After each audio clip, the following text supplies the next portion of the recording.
1942 was a dark year for the Allies. They had failed to score any significant victories against Nazi Germany and had no foothold in continental Europe. In North Africa, despite successes against the Italians, Commonwealth troops were slowly being driven back across the continent. The Pacific was firmly in Japanese hands, and the Soviets had managed to stop the onslaught of Barbarossa, but at a heavy cost.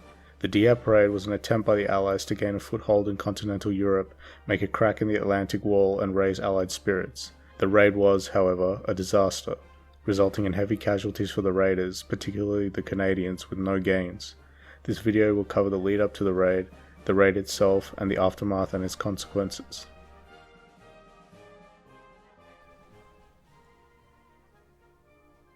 Although the Soviets had successfully stopped Operation Barbarossa and Typhoon by the start of 1942, the Nazi offensive into the Caucasus had made huge gains, and Stalin was calling upon the Western Allies to open a second front. This was echoed by the American command, who pushed to start an offensive in the Pacific if the West proved unfruitful. The British public seemed to agree with these sentiments, with rallies being held in Trafalgar Square demanding a second front be opened. The Allies had two plans in the works for an invasion of continental Europe. Operation Roundup was intended to occur in 1943, and an even less likely Operation Sledgehammer was proposed for 1942. It was clear, though, that the British command were determined to do something to stick a thorn in the Nazis' side. Churchill wrote the following in his war memoirs, quote, "I thought it most important that a large-scale operation should take place this summer, and military opinion seemed unanimous that until an operation on that scale was undertaken, no responsible general would take the responsibility of planning the main invasion. In discussion with Admiral Mountbatten, it became clear that time did not permit a new large-scale operation to be mounted during the summer, after Rudder had been cancelled, but that Dieppe could be remounted, with the new codename Jubilee, within a month." Operation Rudder was originally conceived in April 1942, proposing a division-sized raid on a French port, holding it for 2 tides before withdrawing after destroying enemy infrastructure. Originally, General Bernard Montgomery was to supply the bulk of the troops, but the Canadian government and High Command pushed to have their men involved, so their 2nd Division was chosen to be the main force, commanded by Major General Roberts. The plan was to raid a German port, hold it for 2 tides, then withdraw after causing as much destruction as possible. 5,000 Canadians, 1,000 British, and 50 US Ranger troops assembled on the English coast with the support of 74 squadrons of Allied aircraft. The raid force would be big enough, as the Allies thought, to evaluate the effectiveness of their troops and logistics, cause significant damage, but not too large so as to be difficult to extract back across the channel. The raid would occur across 6 beaches codenamed Yellow, Blue, Red, White, Green, and Orange. The infantry and commandos were supported by tanks of the 14th Army Tank Regiment, which included the new Churchill tanks, who would see their first trial by combat. The Allies clinged on to slight air superiority over the Germans. Allied intelligence in the lead-up was poor, however. The Allies had failed to detect German gun positions dug into the cliffs, severely misjudged the terrain as being suitable for armour, and believed the beach not to be heavily defended. On top of that, the Germans were anticipating a large-scale attack on occupied France, and suspected that this would occur at Dieppe through observing Allied radio chatter and being informed by French spies.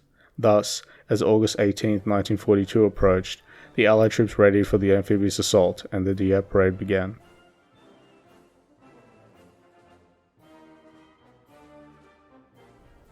Allied naval vessels left in the late evening of August 18th. The Allied naval convoy came into contact with a German convoy at 3:47 am, with the two exchanging fire. 2 landing craft containing members of 3 Commando were destroyed and 1 ship immobilized, with 40% of the crew wounded. 18 commanders landed on time at Yellow Beach, which prevented an all-out assault. However, the men resorted to sniping actions which effectively harassed the German defenders.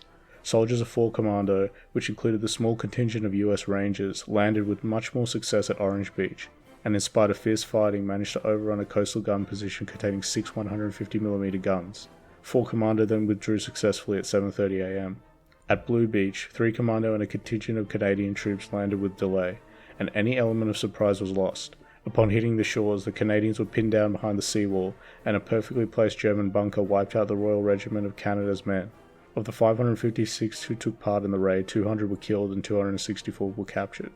Soldiers of the South Saskatchewan Regiment landed at the same time as 4 Commando on Green Beach. Although not coming under immediate fire, several landing craft veered off course and landed troops at the wrong point. Forced to then cross a bridge west of the River Sea, rather than the east, the Canadians suffered heavy casualties trying to cross the bridge, and failed to reach their target, the Hindenburg Battery. Although they made it the furthest of any Allied troops that day, the attack was a failure. The main assault, which consisted of Canadian troops of the Essex Scottish Regiment and Royal Hamilton Light Infantry, occurred 30 minutes later, and met fierce resistance from an alert and well-prepared enemy. 9 tanks scheduled to land were bogged down in anti-tank fortifications, and a further 13 left the beach but failed to make it any further into town. The tanks then withdrew back to the beach to provide covering fire for the infantry. It was a scene of utter carnage for the Canadians. A lack of effective air and naval supporting fire meant the German defences were neither destroyed nor suppressed, and were able to fire upon the Canadians. Major General Roberts was unable to properly observe the situation, owing to a smoke screen that clouded a view of the beach, and sent 2 reserve units in at 7 am, the Fusiliers Mont Royal and Royal Marines. Immediately the reserve troops came under fire while approaching in their landing craft. Few men even reached the beach, and those who did were quickly wounded, killed, or captured. It was some time before reports of the carnage and devastation reached the commanding officers afloat on their ships, and finally, by 9:40 am, Roberts called off the attack and ordered the troops to withdraw from the beach.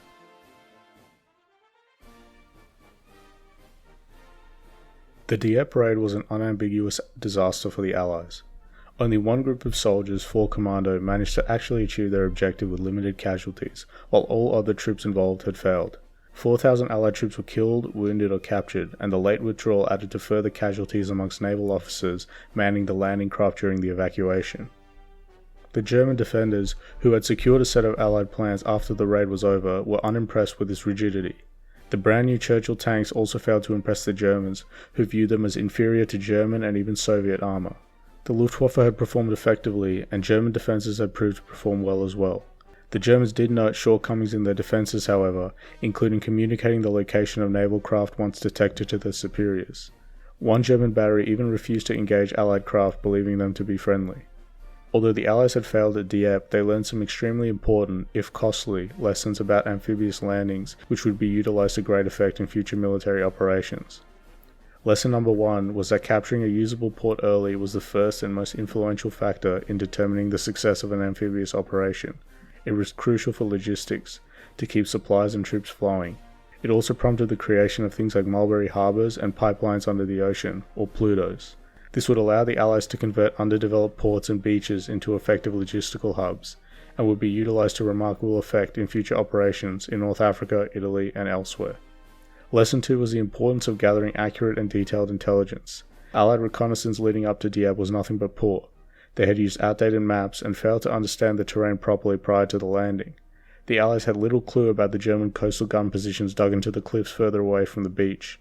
Beach reconnaissance was paramount for a successful amphibious landing, and the Allies from here on made every effort to make it an integral part of the planning process. Furthermore, the need for troop commanders to be acutely aware of the fighting conditions and progress of their men in the battle was essential to the success of the mission. Lesson 3 was the effectiveness of smoke screens to mask the landing craft and infantry advance up the beach.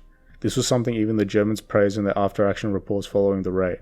The artificial smoke screens made it impossible for German coastal artillery to accurately target landing craft as they progressed towards the beach, greatly reducing potential casualties amongst the Allied attackers.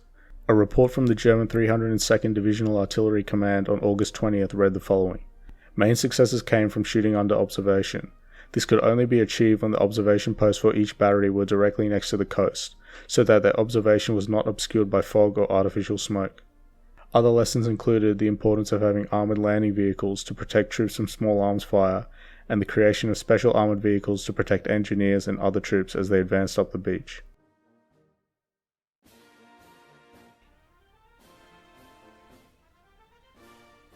The Dieppe raid in August 1942 was nothing short of an Allied disaster. The landing force suffered horrific casualties, saw troops and infantry get bogged down and failed to achieve their objectives. For the Germans, this was not only a tactical victory but also a propaganda coup, and this forced the Allies to reassess their approach to future amphibious invasions. On the plus side, the lessons learned at Dieppe, although coming at a steep cost in lives, led to successful offensives across other theatres of war, including North Africa, Italy, and arguably most importantly, the Normandy landings of June 1944. Although a disaster, Dieppe would serve as a stepping stone on the path to ultimate Allied victory. Thanks for watching.